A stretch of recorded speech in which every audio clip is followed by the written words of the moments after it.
우리는 오늘 성금요일 예수님의 십자가를 함께 묵상하고 있습니다.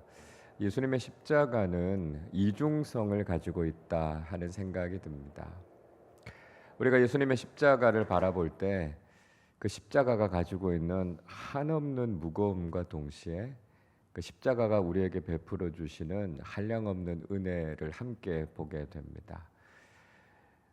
예수님께서 십자가 위에서 그 비참한 죽음을 맞이하시는 모습을 보면 우리 마음이 너무 무거워지는 것이 사실이죠. 우리가 패션 오브 크라이스트라고 하는 영화를 보면서 예수님이 고난 당하셨던 그 장면을 보면 정말 보기 힘들 만큼 우리의 마음이 어려워지는 걸 경험하게 됩니다. 십자가를 바라볼 때마다 우리의 죄가 얼마나 무거운지, 우리의 죄가 얼마나 비참한지, 그 고난 당하시는 주님이 우리의 마음에 너무 큰 무거움으로 다가올 때가 있죠. 그러나 동시에 십자가는 말로 다 할 수 없는 주님의 놀라운 은혜가 우리 안에 가득 채워지는 것을 경험하게 됩니다. 우리의 죄를 위해서 우리를 대신해서 죽으신 예수 그리스도를 생각하면 얼마나 특별한 은혜입니까? 얼마나 특별한 사랑입니까? 우리를 대신해서 죽어줄 사람이 누가 있겠습니까? 때로는 사랑하는 가족들조차도 우리를 대신해서 죽어주지 못할 때가 있죠. 그런데 예수님께서 우리의 죄를 사하시기 위해서 당신 자신의 몸과 피를 다 찢기시고 흘리시기까지 우리를 위해 당신을 내어주신 그 사랑 생각할 때마다 너무나 감사하게 느껴지는 것이죠. 그래서 십자가라고 하는 것은 우리가 마주대하기 참 어려운 대상임과 동시에 또 우리의 가슴에 깊이 품어야 할 은혜의 대상이다라고 하는 것을 우린 고백하게 됩니다. 십자가가 가지고 있는 또 다른 이중성이 있습니다. 그것은 십자가가 끝임과 동시에 새로운 시작이다라고 하는 것이죠. 십자가를 바라보면 모든 게 다 끝나버리는 것 같은 마음을 갖게 됩니다. 십자가보다도 더 심각한 절망이 있을까요? 십자가보다도 더 암울한 끝이 있을까요? 십자가를 바라보면 그 자체가 절망이라는 생각이 들어요. 그러나 동시에 우리는 그 십자가 너머에 있는 소망을 보게 됩니다. 십자가가 끝이 아니라 그것은 우리에게 하나님 나라의 새로운 시작, 부활의 영광을 열어가는 그 첫 아침을 우리에게 보여주는 것이 십자가를 통해서 우리가 경험하게 되는 것입니다. 우리가 이 세상의 삶, 세속적인 삶에만 관심을 갖다 보면 십자가는 절대로 소망일 수 없죠. 모든 것이 다 끝나버리는 것 같지만 우리가 믿음의 눈을 가지고 그 십자가를 바라보면 여기에서 끝이 아니라 여기에서부터 진정한 우리의 삶이 시작되는 것이고요. 우리의 소망이 진정으로 시작된다라고 하는 것을 우리가 경험하게 되는 것이죠. 그래서 십자가라고 하는 것은 끝임과 동시에 새로운 시작이다라고 하는 것을 깨닫게 됩니다. 여러분, 십자가를 통해서 여러분은 무엇을 보고 계십니까? 십자가가 끝이라고 생각하고 계십니까? 아니면 그 십자가 속에서 새로운 시작을 소망 가운데 보고 계십니까? 오늘 우리가 믿음의 눈을 열어서 십자가를 통해서 우리에게 주신 영원한 하나님 나라의 생명을 다시 한번 바라보는 믿음의 사람들이 되실 수 있기를 바랍니다. 오늘 우리가 읽었던 본문의 말씀은 예수님의 십자가 양옆에 달렸던 두 사람의 강도와 관련된 이야기입니다. 우리는 오늘 본문의 사건을 통해서 다시 한번 또 다른 십자가의 이중성을 보게 되죠. 자, 그것은 십자가 위에 달려있는 그 강도들의 모습이 바로 오늘 우리의 모습이라고 하는 것입니다. 흔히 사람들은 인간을 두 부류로 나눕니다. 이렇게 나누지요. 죄인과 의인으로 나눕니다. 그러나 이것은 올바른 분류가 아니라는 것을 알게 됩니다.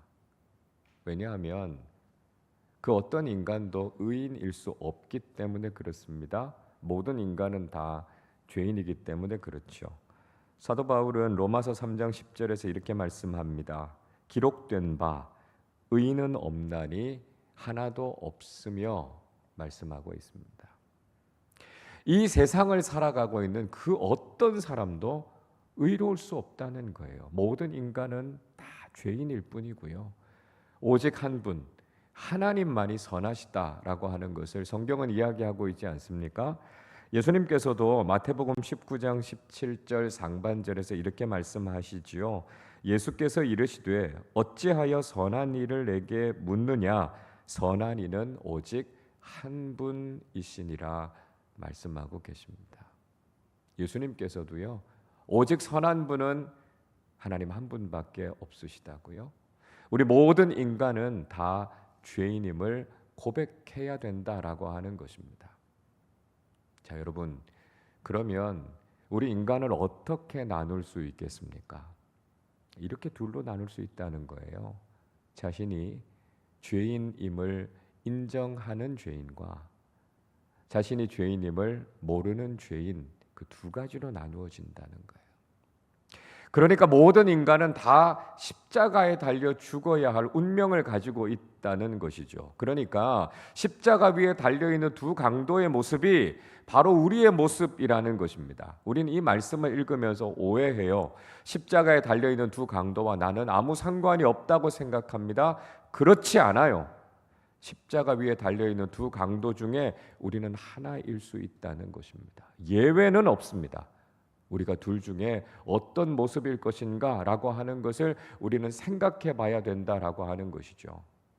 우리가 죄인임을 인정하느냐 그렇지 않느냐의 차이가 있을 뿐이지, 이 땅을 살아가는 모든 사람들은 십자가에 달려있는 두 강도와 똑같다라고 하는 것을 우린 잊지 말아야 된다는 것입니다. 자, 여러분, 그러면 십자가에 달린 두 강도의 모습은 어땠습니까? 먼저 왼편에 달려 있었던 강도의 모습은 어땠죠? 그는 예수님을 향해서 비방했습니다. 39절을 보시죠. 달린 행악자 중 하나는 비방하여 이르되 내가 그리스도가 아니냐? 너와 우리를 구원하라 이야기합니다. 예수님의 왼편에 달렸던 강도는요, 예수님이 메시아가 아니냐고요? 예수님이 왕이 아니냐고요? 그리스도가 아니냐고요? 그러니까 모두를 다 구원하라 이렇게 요구했습니다. 우리를 구원하지도 못하면서 어떻게 메시아라고 이야기하느냐고 비난했습니다.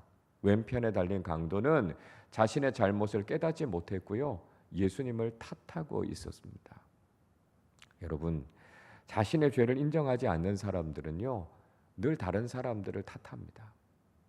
자신이 죄인이다라고 하는 것을 깨닫지 못하는 사람들은 자기 반성이 없어요. 회개가 없어요. 왜 내가 지금 이런 상황이 됐는가라고 하는 것에 대해서 늘 다른 사람을 탓합니다. 환경을 탓해요. 누구 때문에 이렇게 됐고요, 내 상황이 이렇기 때문에 내가 지금 이렇게 살아가고 있을 뿐이다라고 하는 것을 한탄하고 있는 거예요. 여러분 생각해 보십시오. 예수님께서 그를 십자가에서 구원하지 못하셨다라고 하는 것이 근본적인 문제입니까? 그게 아니죠. 그가 죄를 짓지 않았다면 그는 십자가 위에서 죽지 않았을 겁니다. 1차적인 책임은 자신에게 있다는 거예요. 그래서 그걸 깨달았다면 자기 자신의 죄가 얼마나 심각한지를 회개해야 된다는 것이죠. 여러분, 우리 인간은 하나님 앞에 죄인임을 고백해야 합니다. 우리가 정직하게 이 땅을 살아간다면 우리는 모두 죄인임을 고백하는 귀결에 이르게 된다는 것이죠. 쉽게 말씀드리면 내가 틀렸다고요, 내가 잘못했다고요, 그걸 인정할 수 있어야 된다는 것입니다. 그러나 자신이 죄인인 줄 모르는 사람들은 자신이 틀렸다는 것을 도무지 인정하지 않는다는 거예요. 가만히 보면 자기 자신이 잘못됐다, 내가 틀렸다고 이야기하는 사람들끼리는 다툴 일이 없습니다. 부부 관계 속에서도, 사람들의 관계 속에서도 계속해서 갈등이 일어나고 계속 다툼이 일어나는 이유가 무엇입니까? 내가 틀렸다라고 하는 것을 인정하지 않기 때문에 그래요. 부부 관계에서도 어려움을 겪고 있는 사람들 보면 자신은 잘못했다고 이야기하지 않습니다. 상대방 탓을 해요. 배우자가 이렇게 말했으니까, 배우자가 이렇게 행동했으니까 내가 그렇게 했을 뿐이라고요. 엄밀하게 말하면 내 잘못이 아니라고요. 자기를 정당화하는 경우들이 많습니다. 그러나 그 관계를 해결하는 가장 중요한 방법은 내가 잘못했다고요. 내가 먼저 사과하는 것입니다. 그러나 극단적인 관계로 가는 부분들을 보면 대부분 자신의 잘못을 인정하지 않기 때문에, 내가 죄인이라고 하는 사실을 고백하지 않기 때문에 문제가 심각해진다는 걸 보게 되죠. 자, 반면에 예수님의 오른편에 달린 강도는 어떤 모습이었습니까? 우리 몇 가지 특징을 보게 됩니다. 자, 먼저 그는 하나님 앞에 서 있는 신전의식, 코람데오의 의식을 가지고 있었다는 것입니다. 40절을 보시죠. 하나는 그 사람을 꾸짖어 이르되 내가 동일한 정죄를 받고서도 하나님을 두려워하지 아니하느냐 말하고 있습니다. 그는 동료를 꾸짖었습니다. 십자가 위에서 이 형벌을 받고 있으면서도 어떻게 선하신 하나님을 두려워하지 않고 살아가느냐는 것이죠. 죄의 결과 때문에 이런 형벌을 받고 있다면 하나님 두려운 줄을 알아야 된다는 것이죠.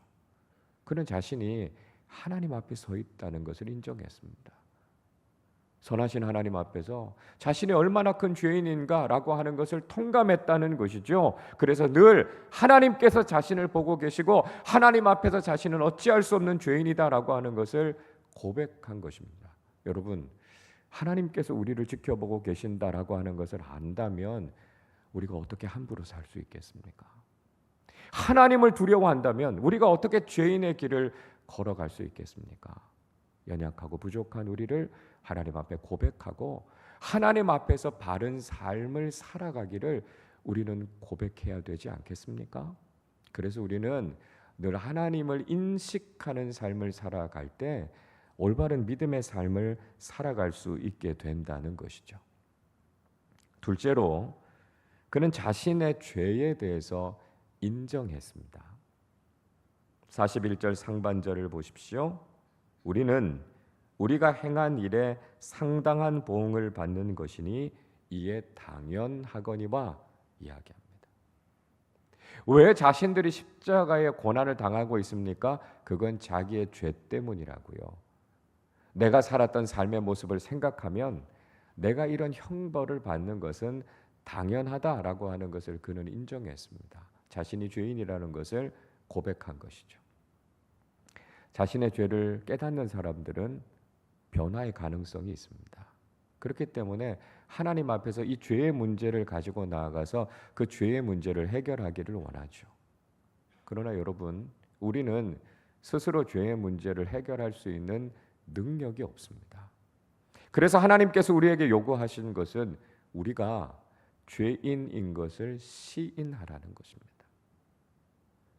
내가 어쩔 수 없는 죄인인 것을 인정하고 우리의 죄의 문제를 하나님께 맡기라는 것이죠. 그러면 하나님께서 우리의 죄의 문제를 해결하신다고 말씀합니다.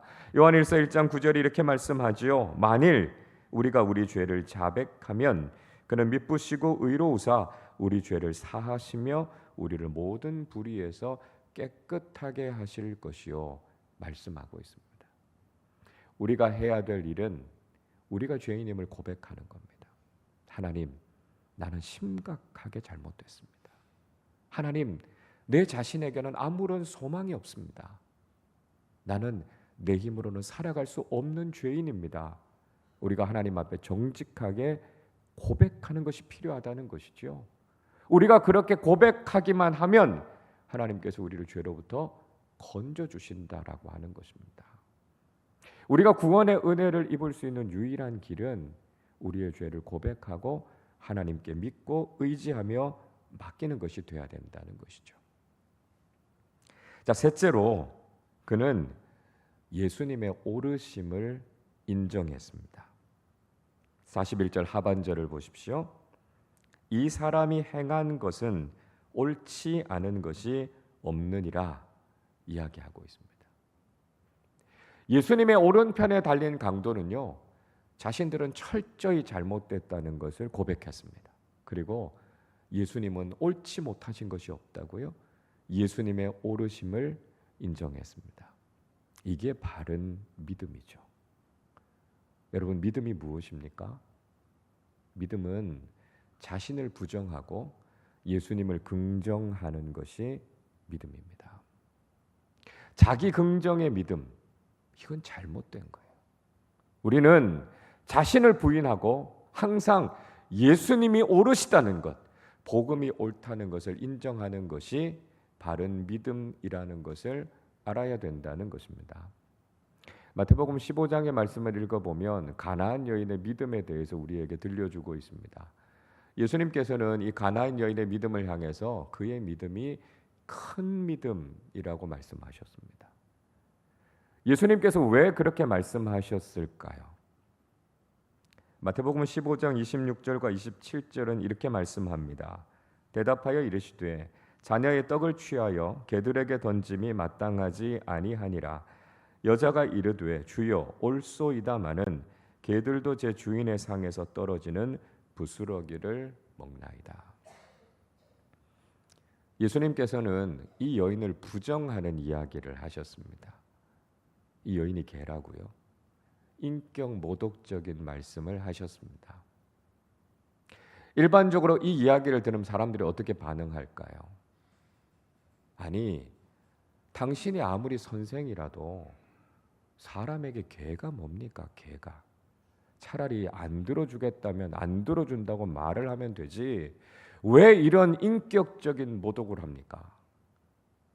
아마 이렇게 이야기하고 돌아서서는 다시는 예수님을 찾지 않았을 겁니다. 그런데 이 여인은 예수님의 말씀이 옳다고 인정했습니다. 자신은 개가 맞다고요? 자신의 삶이 예수님이 아니면 해결할 수 없는 문제가 있다고요? 예수님을 오히려 긍정했습니다. 예수님께서는 이 여인의 믿음을 보셨어요.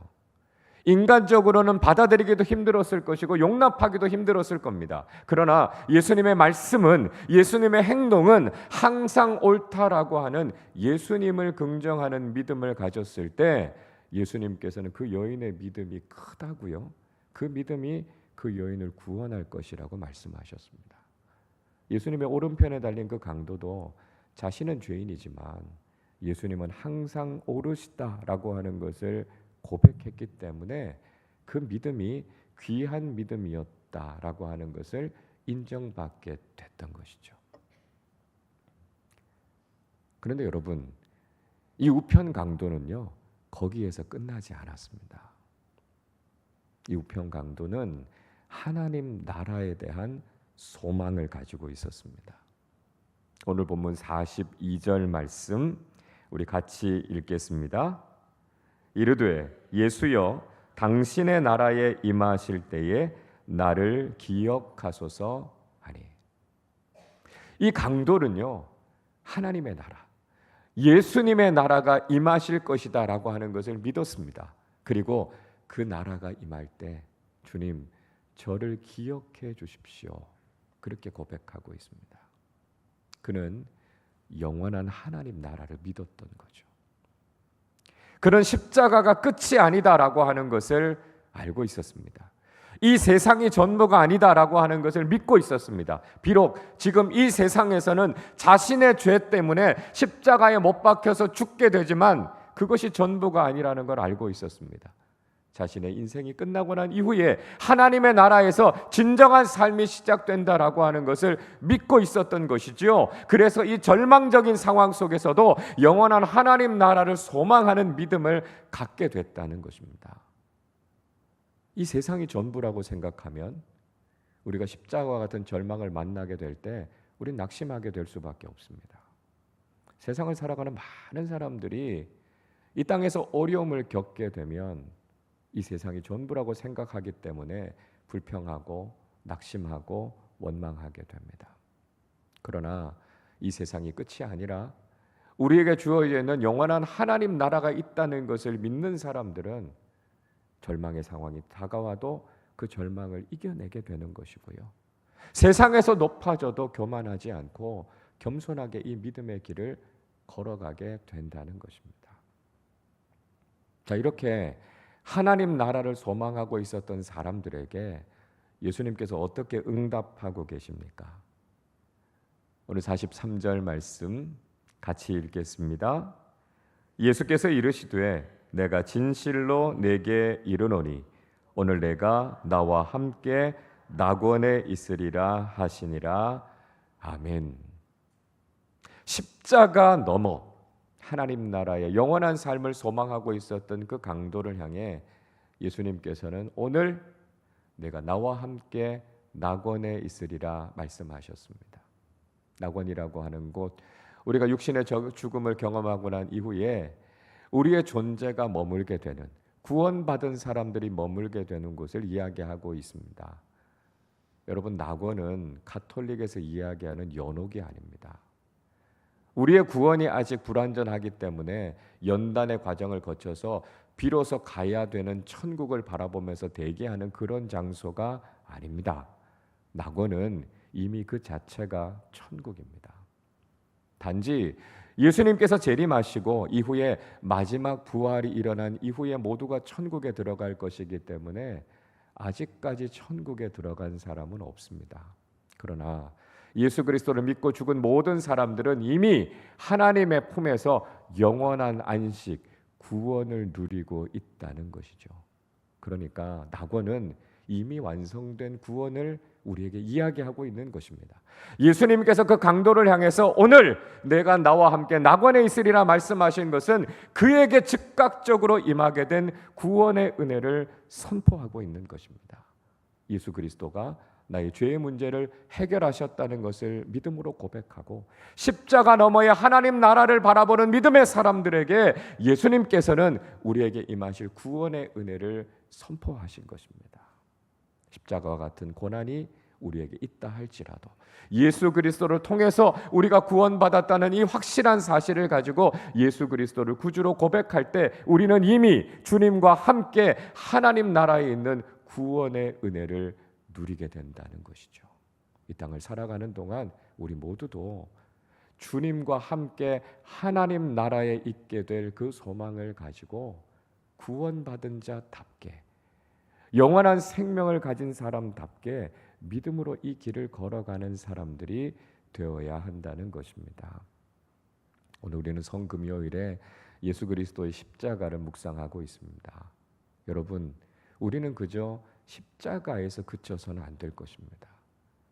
성금요일은 예수님께서 십자가에서 죽으셨다라고 하는 것을 슬퍼하는 날이 아닙니다. 우리는 십자가를 바라보면서 우리가 올바른 믿음을 가지고 있는가라고 하는 것을 점검해 봐야 합니다.